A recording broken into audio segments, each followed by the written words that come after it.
La posición del Grupo Parlamentario Vox, en lo relativo a la gestión de los caudales públicos, se desarrolla en torno a una idea que creemos fundamental.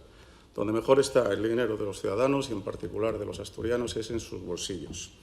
Sin desmerecer el carácter social que el artículo 1 de nuestra Constitución otorga al Estado, entendemos que el actual esfuerzo, presión, como lo quieran llamar, fiscal, que sufren en particular los vecinos de esta región,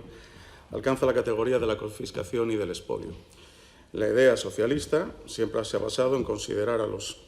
ciudadanos no como tales, sino como súbditos fiscales y en arrogarse ellos la capacidad para redistribuir la riqueza en función de sus propios intereses. De esta forma y gráficamente, el trabajador español y en particular el asturiano, que no vive precisamente en una comunidad de bonanza fiscal, casi 4 euros de los 10 que genera por su empleo se van a pagar impuestos directos sobre el mismo, o dicho de otro modo, está trabajando hasta el 24 de mayo para sufragar esos impuestos directamente sobre su retribución principal, que es la de la renta. Ante este panorama de crisis económica y carestía general, oculto bajo los datos macro bien regados por los fondos comunitarios, el Gobierno del Principado, al igual que el de la Nación, bate récords en recaudación, como ya se ha dicho aquí, mientras los ciudadanos baten récords en miseria. Es indecente, creemos, que los privilegios de los de siempre, se han sustituido unas castas por otras, se han sustituido a costa del esfuerzo de las clases medias y trabajadores.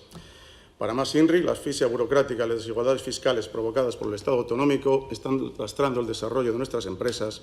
el crecimiento de nuestra economía y la prosperidad de nuestros hogares. En Vox queremos poner fin a esta situación, bajando radicalmente todos los impuestos y recortando drásticamente el gasto público innecesario, no aquel esfuerzo inversor, sino aquel gasto clientelar y, por sobre todo, político, con el efecto de impulsar nuestra economía y reforzar nuestras infraestructuras y servicios públicos. En definitiva, y termino, señoría, mejorar la vida de nuestros vecinos, no con subvenciones, regalos y paguitas clientelares, sino fomentando el ahorro y la capitalización de su esfuerzo, base, entendemos, de todo crecimiento económico. Tiene usted, por supuesto, nuestra mano tendida si camina por una senda similar, rechazando las rancias y fracasadas teorías colectivistas que sus socios de gobierno le puedan ofrecer.